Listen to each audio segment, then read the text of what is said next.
वायकरांच्या मेहुण्यानं वापरला EVM unlock करणारा phone. Mangesh Pandilkar आणि निवडणूक आयोगाच्या ऑपरेटरवर गुन्हा दाखल। दोघांवर अटकेची टांगती तलवार।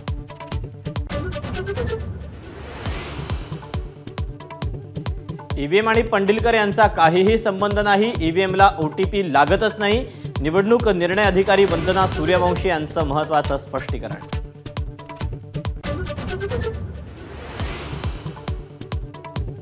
ईव्हीएम वरून आरोप म्हणजे विरोधकांचा रडीचा डाव। मतमोजणी सुरू असताना तिथं हजारो पोलीस तैनात होते।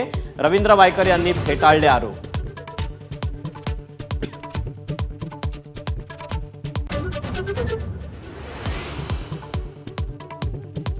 ईव्हीएम हॅक होण्याचा धोका कायम, त्यांचा वापर पूर्णपणे बंद केला पाहिजे। टेस्लाचे सीईओ एलॉन मस्क यांचं मत। तर भारतीय ईव्हीएम हॅक करणं अशक्य। माजी केंद्रीय आयटी मंत्री राजीव चंद्रशेखर यांचं प्रतिउत्तर।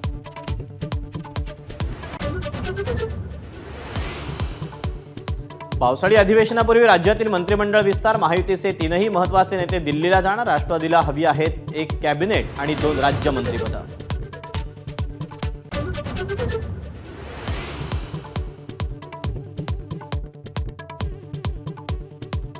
राष्ट्रवादीच्या कोट्यातील मंत्रिपद मलाच मिळणार। सुनेत्रा पवारांच्या नावाची चर्चा सुरू असताना प्रफुल्ल पटेल यांचं मोठं वक्तव्य।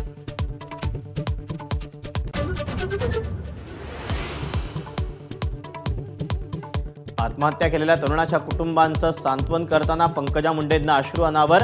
पंकजांच्या पराभवामुळे आत्महत्या केल्याची चर्चा।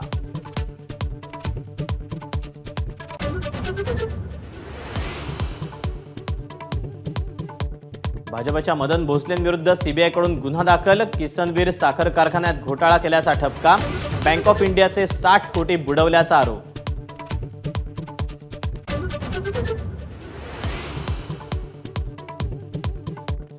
सलमान खानला यूट्यूबवरून जीवे मारण्याची धमकी दिल्याप्रकरणी तरुणाला राजस्थानमधून अटक। बिश्नोई गँगशी संबंधित बनवारीलाल गुज्जरला मुंबई गुन्हे शाखेने ठोकल्या बेड्या।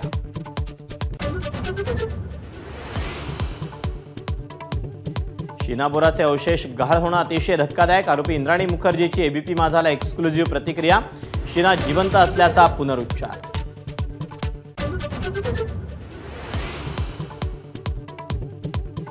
सातारा जिल्ह्यातलं बलकवडी धरण कोरडं ठाक। पुरेसा पाऊस न झाल्यानं धरणातला पाणीसाठा घटला।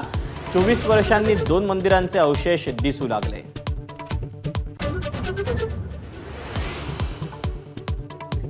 विनापरवानगी रस्ते खोदल्यास थेट गुन्हा दाखल होणार। नाशिक महापालिकेच्या बांधकाम विभागाचा इशारा।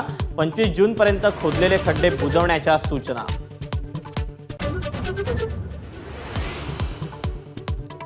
1 जूनपासून मुलींना राज्य मोफत शिक्षण देण्याची चंद्रकांत पाटलांची घोषणा हवेतच विरली। जून महिना सरला तरी अंमलबजावणी नाहीच।